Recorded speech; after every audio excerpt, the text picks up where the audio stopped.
오늘 하나님의 말씀은 요한계시록 13장 11절부터 18절까지입니다. 요한계시록 13장 11절부터 18절입니다.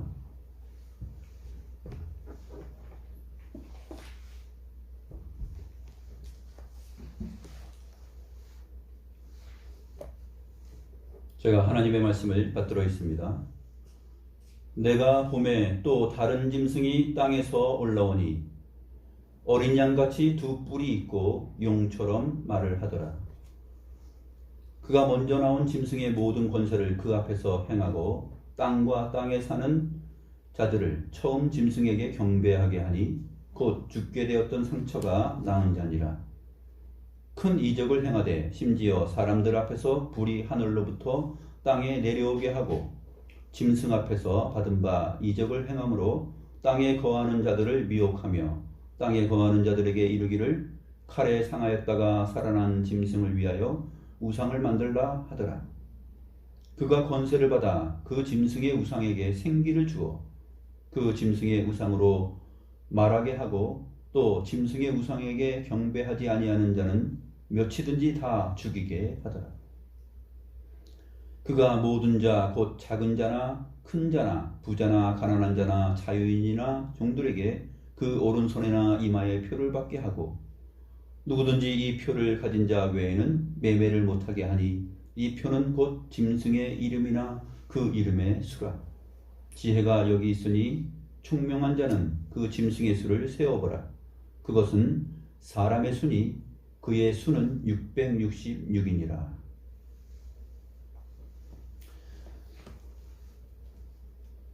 오늘은 그 핫 이슈가 되는 그 내용이죠. 666. 이것은 세상 사람들도 궁금해해요. 또 교회가 이 부분에 있어서 성경적인 해석을 하는 것이 아니라 베리칩이라든지 그러한 그 시대의 산물로 해석을 하여서 절대 이제 앞으로 우리는 그 칩을 받으면 안 된다. 그러한 해석을 함으로 인하여 세상 가운데에서 진행되고 있는 그런 어떤 문명의 기술, 발전 이러한 것에 거부감을 갖게 하는 그러한 내용으로 핵심을 이루는 부분이기도 합니다. 그러나 성경의 내용은 하나님의 말씀에 근거하여서 우리가 이해할 필요가 있습니다. 그리고 이 18절에 나타나 있는 이 666이라는 이 상징적인 의미를 그런 의미로 해석할 수 있느냐 했을 때는 그렇지 않다 하는 것이 핵심이 되겠습니다. 오늘 본문을 제가 11절부터 18절로 잡았는데 사실은 13장 전체를 읽고 해야 되는데 본문을 그냥 이렇게 잡았습니다. 왜냐하면 본문 안에 또 다른 짐승이 땅에서 올라온다 라고 말하고 그가 먼저 나온 짐승의 권세를 그 앞에서 행한다 하면서 먼저 나온 짐승하고 연결되고 있기 때문에 그렇습니다. 그리고 먼저 나온 그 짐승은 붉은 용, 우리가 앞장 12장에서 배웠던 큰 붉은 용하고 연결이 되는 것이죠. 계속 연결이 되는 것입니다. 13장 전체는 어떤 내용이냐면 적그리스도적인 또는 마귀적인 패러디로 가득 차 있어요. 마귀는 거짓의 아비죠. 그리고 이 세상은 창조주 하나님을 모방하여서 자기를 신으로 섬기게 하는데 목적을 가지고 있습니다. 그래서 세상의 권력이라는 것, 또 세상의 모든 문명이라는 것, 또 기술이라는 것, 문화라는 것, 또 지혜라는 것, 그것은 다 창조주 하나님을 배격하고 그 자리에 각각의 세상적 생각들을 신처럼 올려놓는 것에 있죠. 패러디에 있습니다. 그래서 13장 전체가 이제 그러한 마귀적인 패러디로 가득 차 있는데 앞장에서도 배운 것처럼 큰 붉은 용이 머리가 7이고 뿔이 10이고 그 여러 머리에 7 왕관이 있다. 그 권세와 능력과 왕적인 그러한 신분, 이러한 것들이 다 주 하나님을 모방하는 그러한 존재로 소개되고 있는 것이죠. 오늘 본문 말씀 11절 말씀 보게 되면은 내가 봄에 또 다른 짐승이 땅에서 올라오니, 이 또 다른 짐승은 13장 1절에서 보이는 그 한 짐승과 다른 짐승입니다. 13장 1절을 보시면 내가 보니 바다에서 한 짐승이 나오는데 뿔이 10이요 머리가 7이라. 그 뿔에는 10 왕관이 있고 그 머리들에는 신성모독하는 이름들이 있더라. 신성모독, 하나님을 모독하는 이름이 가득 차 있습니다.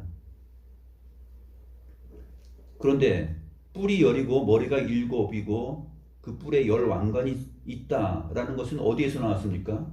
지난주에 나왔죠. 큰 붉은 용 12장 3절에 보게 되면 한 큰 붉은 용이 있어 머리가 7이요 뿔이 10이라. 그 여러 머리에 7 왕관이 있다. 그러니까 큰 붉은 용, 옛뱀, 마귀, 곧 사탄이라고도 하는 온 천하를 꿰는 자, 이 특성을 가진 자와 연결되는 짐승이 누구냐면 바다에서 올라온 한 짐승이에요. 이 세상 가운데서 등장하는 그러한 권력자입니다. 그것을 짐승으로 묘사하고 있어요. 그래서 13장 2절도 보면 중반에 용이 자기의 능력과 보좌와 큰 권세를 그에게 주었더라. 용이 자기의 능력과 보좌와 큰 권세를 다 주었어요. 그렇기 때문에 큰 붉은 용이 갖고 있는 그 이미지가 그대로 이 바다에서 올라온 한 짐승에게 그대로 나타나죠. 뿔이 10이고 머리가 7이고 그 뿔에 10 왕관이 있다. 똑같습니다. 자기의 능력과 보좌와 큰 권세를 그에게 다 주었어요. 사탄의 권세를 다 주었어요. 이 세상 나라이고 제국입니다.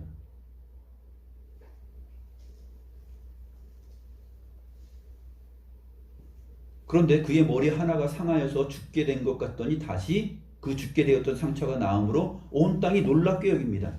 아까 이 13장 전체가 패러디라고 되어 있죠. 마귀적 패러디. 마귀가 무엇을 흉내내느냐. 이 흉내내는 거, 패러디하는 것이 있는데 마치 주님께서 죽었다가 부활하신 것을 모양을 비슷하게 연출을 합니다. 그렇죠?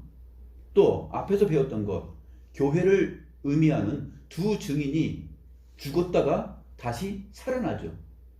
생기를 불어넣습니다. 그 내용들이 이제 나중에 뒷부분에 두 번째 짐승에게서 나오게 됩니다. 죽게 되었던 상처가 다시 나음에 온 땅이 놀랍게 여긴다.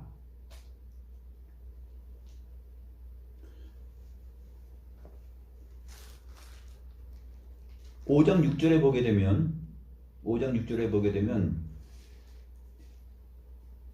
보좌에 계신 그 어린 양을 소개하는데 이 어린 양이 일찍 죽임을 당한 것 같더라 라고 이렇게 소개되는 거. 일찍 죽임을 당하였는데 보좌에서 왕으로 계시잖아요. 이 짐승도, 바다에서 올라온 짐승도 그 권세가 다 그 보좌에 앉아서 있어요. 왕처럼 존재하고 있습니다.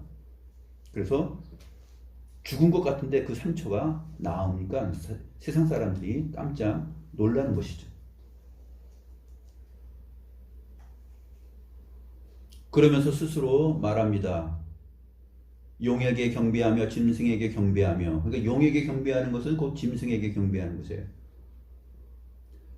곧 옛뱀 마귀 사탄에게, 큰 용에게 경배하는 것은 바로 세상의 모든 제국과 이론과 형태에 하나님의 자리를 두고 나아가는 삶입니다. 그것이 바로 신성모독이라는 표현으로 표현되고 있는 것이죠.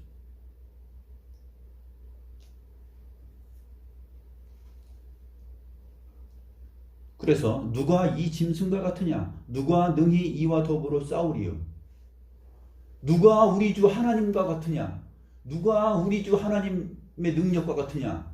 이러한 것이 성경 전반에 흐르는 내용인데 바로 왕이라든지 아수르 왕이라든지 또 아람 왕이라든지 바벨론 왕이라든지 그들이 세상의 권력을 잡고 제국을 이루고 나아갈 때 누가 바로 왕과 같으냐, 누가 바벨론 왕과 같으냐, 아수르 왕과 같으냐 하면서 오히려 이스라엘을 향하여서 성을 에워싸고 호통을 칠 때 하는 내용이에요.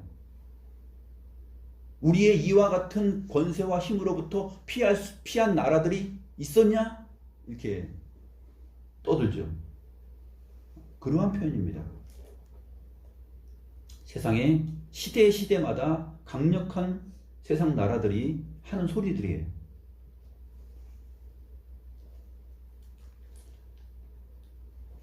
그래서 이러한 것들은 짐승이 입을 벌려 하나님을 향하여 말하는 비방입니다. 비방하는 말이 가득 차 있죠.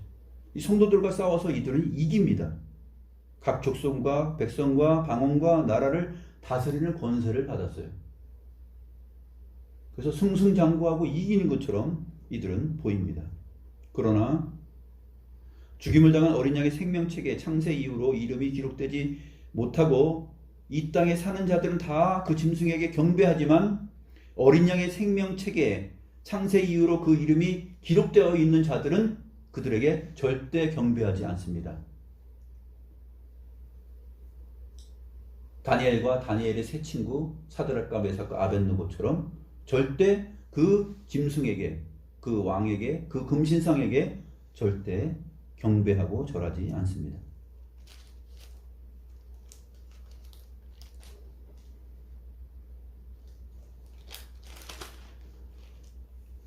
그런데 오늘 본문에 등장하는 것은 또 다른 짐승이에요. 또 다른 짐승인데 이번에는 땅에서 올라옵니다. 아까는 바다에서 올라왔죠. 땅에서 올라와요. 바다와 땅에서 올라온다는 것은 즉 세상 가운데서 계속해서 올라와서 시대마다 등장한다는 것이에요. 땅에서 올라오는데 어린 양같이 두 뿔이 있고 용처럼 말을 합니다. 여기서 정체가 드러나죠. 어린 양 같아요. 어린 양 같은데 이거 패러디하는 거죠. 어린 양. 내가 메시아야, 왕이야 하면서 어린 양 같은데 용처럼 말을 해요. 용처럼 말을 하는 것은 참남한 말, 비방하는 말, 신성모독하는 말 그런 것이죠. 온 천하를 꿰는 그러한 말을 합니다. 겉으로 볼 때는 어린 양 같은데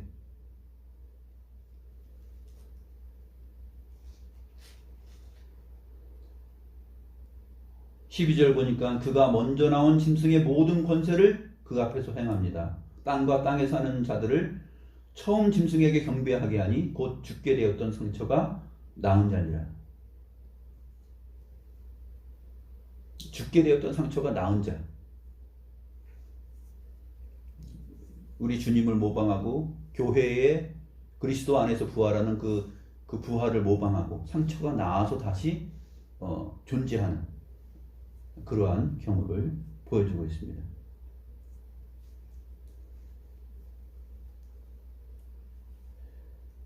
1세기 로마 안에는 그 네로 황제의 귀환이라는 그러한 그 미신 같은 내용들이 그들에게 정신세계를 지배했어요. 네로 황제가 가장 강력하고 악한 왕이었는데 그의 귀환, 그가 다시 살아난다라고 보는 것이죠.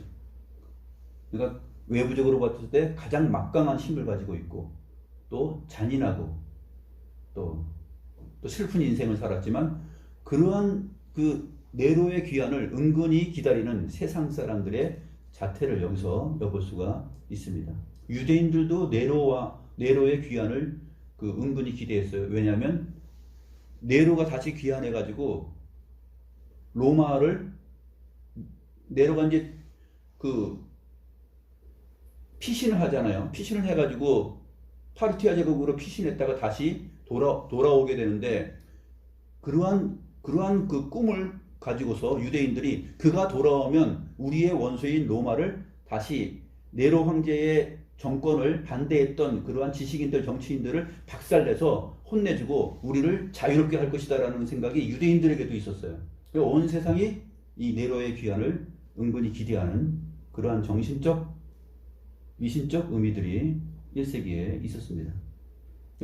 네로 황제는 이 요한계시록이 기록될 당시에 로마의 황제는 도미티안 황제인데, 네로가 마치 유대 왕으로 치자면 므낫세의 악 또는 므낫세를 언급하면서 유다의 죄악을 언급하는 것처럼 네로 황제를 언급하면서 로마 황제의 그러한 권세를 항상 지향하고 있는 그러한 모습들을 그 시대적 배경에서 우리가 볼 수 있습니다.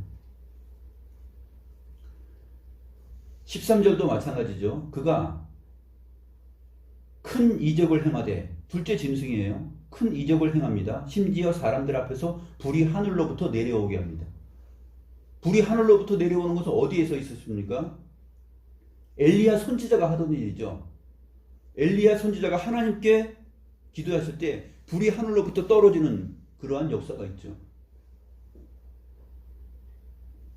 마치 자기가 하나님의 선지자인 것처럼 그렇게 활동을 합니다.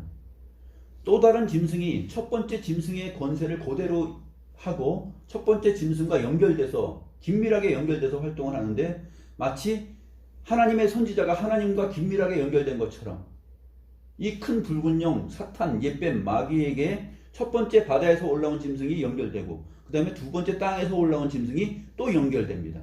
마치 사탄의 선지자인 것처럼 이 세상은 사탄의 선지자적 역할을 하는 것이죠. 세상 나라가. 그래서 불이 하늘로부터 땅에 내려오게 하고 짐승 앞에서 받은 바 이적을 행함으로 땅에 거하는 자들을 미혹합니다.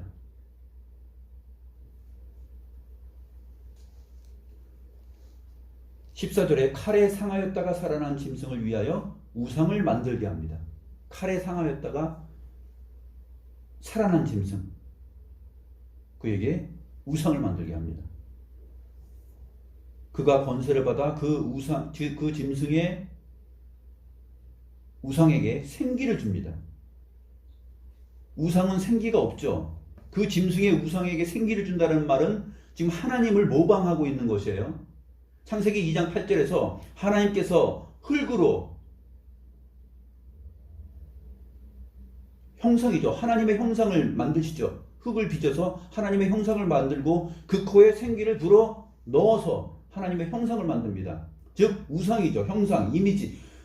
하나님의 형상이 여기서는 지금 하나님의 형상을 이 짐승의 우상으로 지금 모방을 하고 있는 것이에요. 그가 권세를 받았어요. 두 번째 짐승이. 그 짐승의 우상을 만들고 우상에게 생기를 주어요. 우상은 원래 어떻습니까? 이사야서와 시편에 보게 되면은 우상은 말 못하는 존재들이죠. 시편 115편에 보게 되면 잘 소개되어 있습니다. 시편 115편 5절부터 7절 말씀을 보면 4절부터 보죠. 그들의 우상들은 은과 금이요 사람의 손으로 만든 것이라. 입이 있어도 말하지 못하며, 눈이 있어도 보지 못하며, 귀가 있어도 듣지 못하며, 코가 있어도 냄새 맡지 못하며, 손이 있어도 만지지 못하며, 발이 있어도 걷지 못하며, 목구멍이 있어도 작은 소리조차 내지 못하느니라. 우상들은 다 그래요. 돌부처도 다 세상의 모든 역사 속에, 인류 역사 속에서 나오는 미신적인 그 우상들은 다 말을 못합니다. 생기가 없어요. 생명이. 그러나 유독히 하나님의 형상으로 지음받은 자들, 그 형상들은 생명이 있습니다. 말을 합니다. 존재합니다. 근데 이 짐승이 지금 우상을 만들고 우상에게도 경배하라 그래요. 또 우상에게 생기를 줍니다. 그 짐승의 우상으로 말하게 하고 짐승의 우상에게 경배하지 아니하는 자는 몇이든지 다 죽입니다. 다니엘서 3장에 보게 되면 느부갓네살 왕의 금신상을 만들어 놓고 그 금신상에게 절하지 않는 자는 다 죽여버리죠. 그러한 것이 지금 연결되어 있는 것입니다. 항상 역사 속에서 계속 세상 나라에게 반복적으로 일어나고 교회 앞에서 반복적으로 지금 일어나고 있는 것입니다. 이사야서 44장에도 아주 적나라한 표현이 있죠. 이사야서 44장 12절부터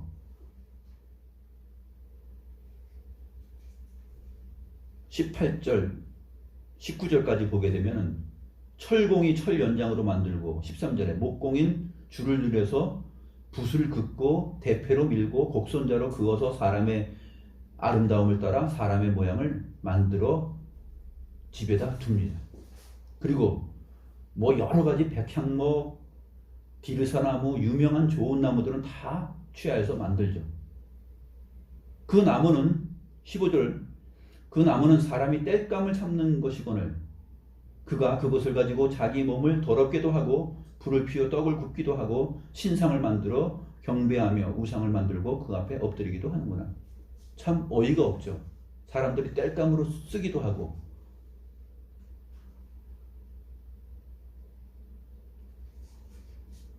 불을 피워서 떡을 구워 먹기도 하는 그 나무를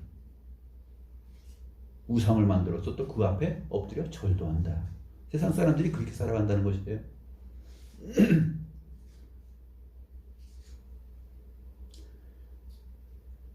그 나머지로 신상 곧 자기의 우상을 만들고 그 앞에 엎드려 경배하며 그곳에게 기도하여 이르기를 너는 나의 신이니 나를 구원하라 하는도다. 사람들이 얼마나 어리석어요. 이렇게 살아가는 것입니다. 그들이 알지도 못하고 깨닫지도 못하는 그들의 눈이 가려서 보지 못하며 그들의 마음이 어두워져서 깨닫지 못함이니라. 마음에 생각도 없고 지식도 없고 총명도 없으므로 이런 내용들이 쭉 이사야서와 시편을 통해서 소개되고 있습니다.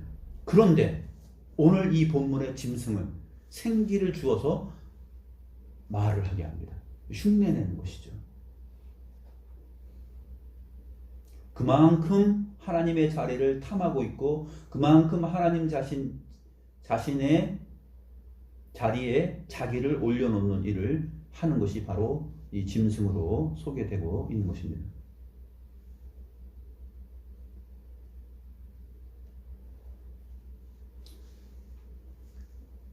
(16절) 말씀 그가 곧 작은 자나 큰 자나 부자나 가난한 자나 자유인이나 종들이나 다 그 오른손이나 이마에 표를 받게 합니다. 표를 받는다는 것은 너는 내 것이야. 표를 주고서 그 표를 받잖아요. 그러면 너는 나에게 속한 존재야. 그것을 말하는 것이에요. 이것도 역시 성경적으로 하나님의 말씀을 아는 자들이 읽을 때 깨달을 수 있는 이것은 마귀적인 사탄적인 패러디구나 라는 것을 알 수 있어요. 어떻게 알 수 있습니까? 신명기 11장에 보게 되면 나타나죠.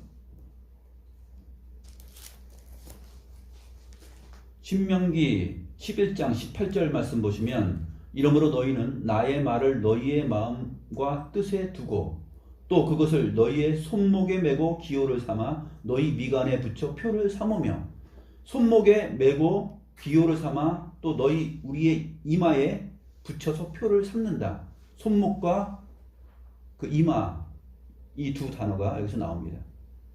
또 그것을 너희의 자녀에게 가르치며 집에 앉아 있을 때든지 길에 갈 때든지 누워 있을 때든지 일어날 때든지 이 말씀을 강론하고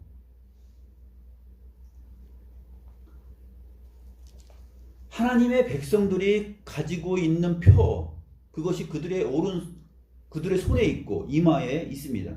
이것을 세상이 흉내내는 것이죠. 그 오른손이나 이마에 표를 받게 하고. 그런데 유대인들의 전통에서는 왼손과 이마에 그 손구함이 있어요. 유대인들은 왼손하고 이마에 손구함이 있어요. 근데 이 짐승은 오른손과 이마에 하면서 비스무리하게 지금 패러디를 하고 있습니다. 이러한 글을 읽을 때 하나님의 말씀을 전제하지 않고는 이것이 무엇을 말하는지를 우리가 알 수가 없어요.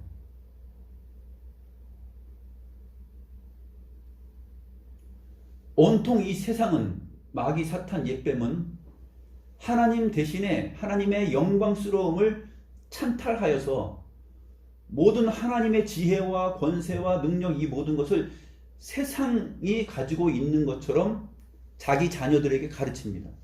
인류에게 다 가르치고 전달해요.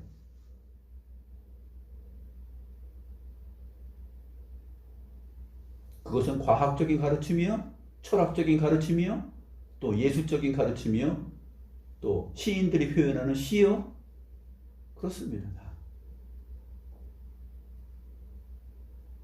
인류의 모든 후손들에게 그것을 가르치죠.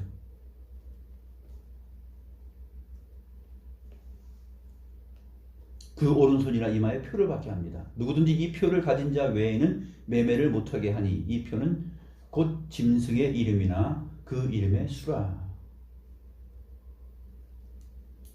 이 표는 손목에 무슨 뭐 우리 손목에 베리 칩을 넣어서 나중에 이제 이마트나 홈플러스 가면은 손목만 딱 대면 띡 하면 계산되고 뭐 이거 받으면 절대 안 돼 하면서 큰일 난다 하면서 또 우리 이마에다 막 새길 거야. 조심해야지 막 그러는 거 있어요. 그런 의미가 아니라 예배의 대상자가 바뀌는 것이고 그 사상이 다 바뀌는 것이에요. 여호와 하나님의 말씀이 머리와 생각과 뜻과 마음과 모든 것을 주관하게 하는 것이 신명기 11장 18절의 내용이었죠. 반대로 세상은 온통 마음과 뜻과 머리 생각하는 것 전체, 인격 전체가 하나님을 제껴두고 세상의 유행과 세상의 지혜와 지식, 권세, 그것을 자기 것으로 신으로 삼게 하는 것입니다. 그것이 바로 오른손이나 이마에 표를 받게 하는 것이에요. 그래서 이 표를 가진 자 외에는 매매를 못하게 합니다. 그러나 앞에서 배웠죠. 앞에서 13장 앞부분에서 죽임을 당한 어린 양의 생명책의 창세 이후로 이름이 기록되지 못하고 이 땅에 사는 자들은 다 짐승에게 경배합니다. 그러니까 어린 양의 생명책의 창세 이후로 이름이 기록되지 않은 자들이 바로 이 표를 받고 매매하고 세상 속에서 살아가게 돼요. 그런데 어린 양의 생명책에 그 표를 받은 자들은 그러한 삶을 살지 않습니다. 그렇기 때문에 핍박이 있죠. 앞부분에서 일곱 교회를 배울 때 그 황제 숭배와 그 로마 황제가 내놓는 그 모든 삶의 내용에 호응하지 않고 거기에 준하지 않고 사는 자들이 다 핍박을 받고 가난하고 궁핍하였잖아요. 서머나 교회가 그런 교회였잖아요. 그러한 내용들을 우리는 앞에 일곱 교회를 배울 때 다 살펴보았습니다. 그 내용들을 까먹지 말아야 돼요.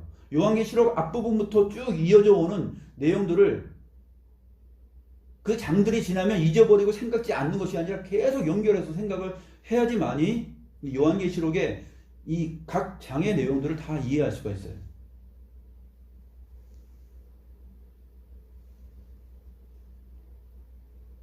자, 사람들이 제일 흥미로워하는 부분, 이 17절과 18절 말씀입니다. 이 표는 곧 짐승의 이름이라 그래요.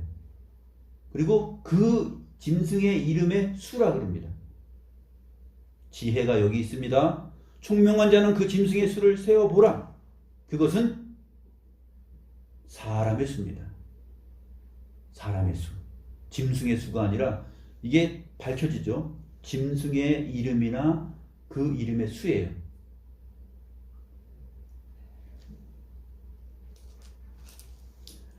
이것은 고대 이때 당시하고 또 중세 때까지 게마트리아 원리가 있어요. 게마트리아 원리가 있는데 이 게마트리아 원리는 뭐냐면 히브리어 알파벳하고 헬라어 알파벳에는 각 알파벳 그 철자마다 숫자가 있어요. 히브리어와 헬라어에는 숫자가 있어요. 히브리어 알파벳 알렙은 1입니다. 베트는 2예요. 기멜은 3이에요. 그렇게 쭉 숫자가 있는데 히브리어 알파벳을 보게 되면 1, 2, 3, 4, 5, 6, 7, 8, 9, 10 그 순서대로 10까지 가요. 그 다음에 10까지 간 다음에 20, 30, 40, 50, 60 해가지고 100까지 가요. 100까지 간 다음에 200, 300, 400 그렇게 가서 끝나요. 400으로. 헬라어 알파벳도 1, 2, 3, 4, 5 한 다음에 6이 없어요. 7로 건너뛰어요. 8, 9, 10 한 다음에 20, 30, 40, 50, 60, 70, 80 한 다음에 90이 없고 다시 100으로 건너뛰고 200, 300, 400, 500, 600까지 가서 딱 끝나요. 알파벳 철자 그리스어 그 다음에 히브리어에는 다 숫자가 있어요. 그래서 이 게마트리아 원리는 뭐냐면 그 이름에는 수가 있는 거예요. 그 수를 반영한 것이에요. 그러니까 요한계시록을 기록될 당시에 이 1차 독자들은 이거를 이 내용을 다 알고 있어요. 다 알고 있어요. 지혜가 여기 있으니 총명한 자는 그 짐승의 수를 세어보라. 그것은 사람의 수다. 설명을 정확하게 해줘요. 사람이야. 그 사람, 그의 수는 666이에요. 666은 여러 이름들이 나올 수 있어요. 그 중에서 여기서 배경으로 하고 있는 것은 뭐냐면 네로 황제예요. 네로 케사르. 네로 황제의 그 철자를 숫자로 바꾸게 되면은 666이 나와요.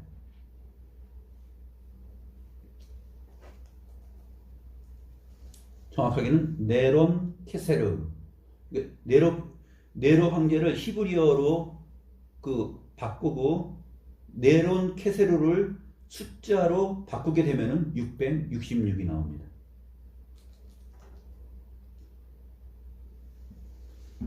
근데 이 이름은 네로 황제로 언급한 것은 아주 잔악하고 교회를 핍박한 그러한 가장 대표적인 인물이기 때문에 이 사람을 여기에다가 사람의 수다, 짐승의 수다, 그 이름의 수다 하면서 거듭 말하면서 정체를 밝혀준 것이죠.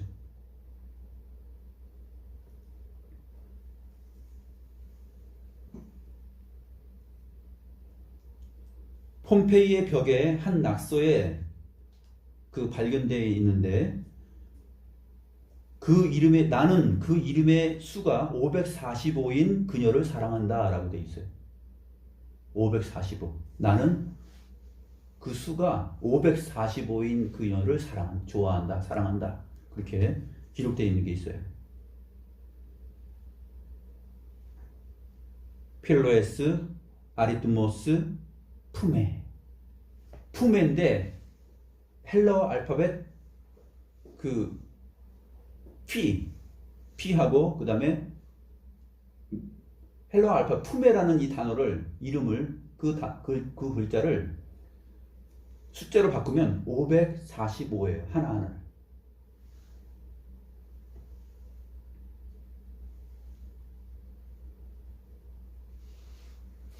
제가 여러분들에게 좀 도움이 되기 위해서 제 이름을 한번 히브리어로 바꿔봤습니다. 히브리어 숫자로 대입하니까 저는 몇 번이냐? 288이 나오더라고요. 제 아내는 212가 나옵니다. 그러면 제가 폼페이의 그 벽에 낙서된 것처럼 우리 보게 되면 학교 다닐 때 학교 화장실이나 그런 데 가면 벽에다가 야, 나는 누구누구는 내 거야. 나는 누구누구를 좋아한다. 써 있잖아요. 근데 그 숫자를 갖다 545, 나는 그 이름의 수가 545인 그 여자를 내가 좋아한다. 545 하면은 누군지 모르잖아요. 그 자기만 알 수 있는 거죠. 545는. 근데 545는 알파벳 숫자의 합산이기 때문에 누구나 다 될 수도, 그 확률에 들어올 수 있는 그 여지가 있어요.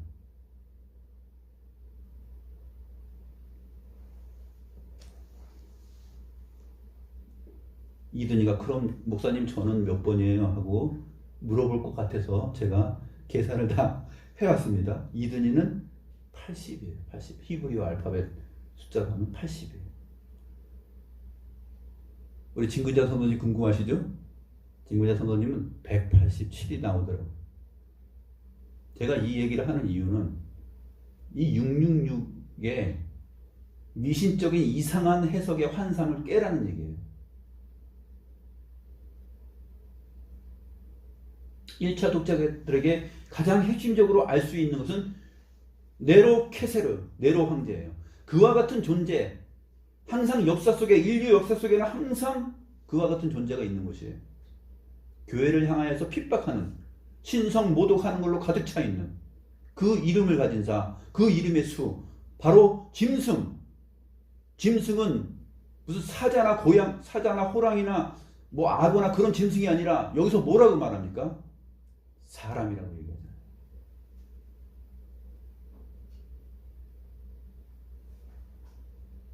1차 독자들은 요한계시록의 1차 독자들은 이것을 그 시대 속에서 아는 거예요.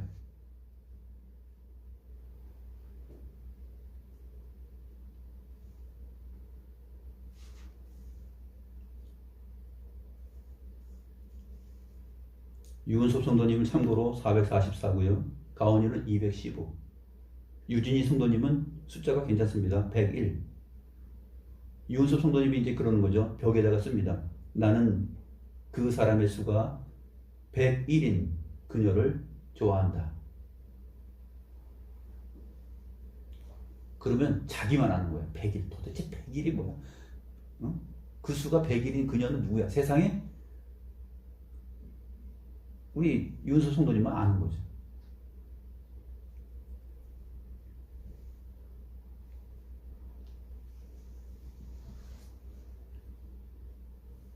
김명수 성도님 섭섭하시.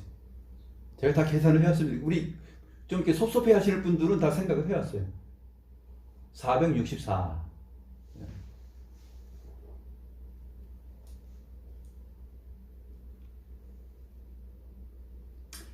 이처럼 이 표는 곧 짐승의 이름이나 그 이름의 수다. 지혜가 여기 있으니 총명한 자는 그 짐승의 수를 세어보라. 그것은 사람의 수니 그의 수는 666이니라. 이 17, 18절이 얼마나 자상하고 자세하게 가르쳐 줍니까? 요한계시록 이 서신서를 받아보고 있는 그때 당시에 1세기의 기독신자들은 이걸 다 그냥 아는 거예요. 오늘날 이 성경 전체와 연결하여서 이것이 바로 성경 전체 안에 있는 내용들을 하나님이 하시는 그 하나님께 해당되는 그 모든 내용들을 이 큰 붉은 영, 첫 번째 짐승, 두 번째 짐승이 어리숙하게 흉내내가지고 지금 패러디해서 자기가 하나님인 것처럼 신성모독하고 있는 거구나. 그것을 하나님께서 사도 요한에게 보이셔서 이것을 세상은 이렇단다라고 기록을 한 거고 교회는 이것을 지혜와 총명이 있는 자가 되어서 깨닫는 것이에요.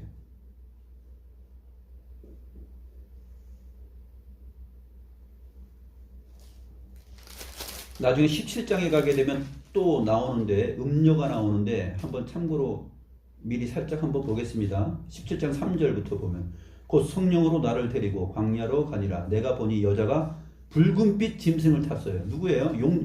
붉은 용 탄 거죠. 붉은빛 짐승은 붉은 용하고 짐승은 혼연일체니까 붉은빛 짐승을 탔는데 그 짐승의 몸에 하나님을 모독하는 이름들이 가득하고 7머리와 10뿔이 있으니. 여기도 17장에 나타나는 큰 음녀도 역시 7머리와 10뿔이 있어요. 그렇죠? 그리고 설명이 좀 나옵니다. 이 큰 음녀는 뭐냐면 큰 바벨론이에요. 땅의 음녀들과 가증한 것들의 어미가 됩니다. 그리고 성도들의 피와 예수의 증인들의 피에 취하여 있는 자예요. 그래서 붉은 용과 같은 것이에요. 성도들의 피를 잔뜩 빨아먹고 피 흘리고 죽이고 성도들을 살인한 그러한 존재이기 때문에 큰 붉은 용이고, 여기서 이 큰 음녀, 세상 나라 바벨론으로 묘사되고 있는 이 음녀도 역시 성도들의 피와 예수의 증인들의 피에 취하여 있는 것이죠. 이러한 부분들 요한계시록 전체 1장부터 22장까지 쭉 읽어나가면서 이 흐름들 반복되고 또 연결되어 있는 내용들을 쭉 생각하시면서 보시고 또 전체 성경에서 말하고 있는 그 내용들을 우리가 함께 볼 때 요한계시록 각각 본문의 내용들이 정확하게 드러나는 것입니다.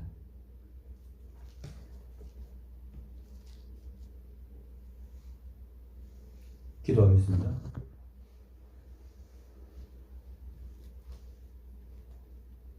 하나님 아버지 감사합니다. 세상은 온통 주의 이름과 주의 권세와 주의 영광을 흉내내고 주께서 행하신 모든 기사를 흉내내는 패러디의 제왕입니다.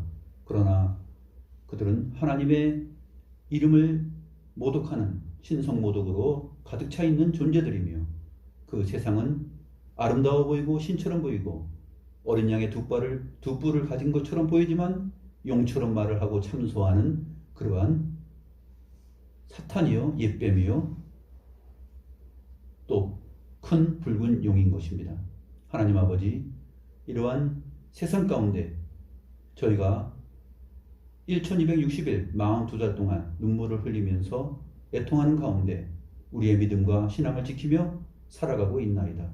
주님, 저희들에게 어린 양의 생명책에 기록된 그 은혜와 영광을 주셨사오니 우리는 굳이 이 표를 받지 않고 믿음으로 살아갈 수 있는 존재들이옵나이다. 하나님 아버지, 어린 양의 생명책에 기록된 자들은 다 이 표를 받지 않고 살아간다 하셨사오니 비록 저희들이 42달 동안 두 증인이 그렇게 살아가고 죽임을 당하고 하였지만 다시 부활의 영광을 그리스도 예수 안에서 찾은 것처럼 우리의 존재와 삶이 그렇다는 것을 생각하면서 굳건한 믿음, 우리의 생명책이 주님의 책에 생명책에 기록된 것을 믿으면서 힘있게 살아갈 수 있는 그러한 귀한 은혜의 사람들 또 귀한 주님의 자녀들 되게 하여 주옵소서. 예수님의 이름으로 기도드립니다. 아멘.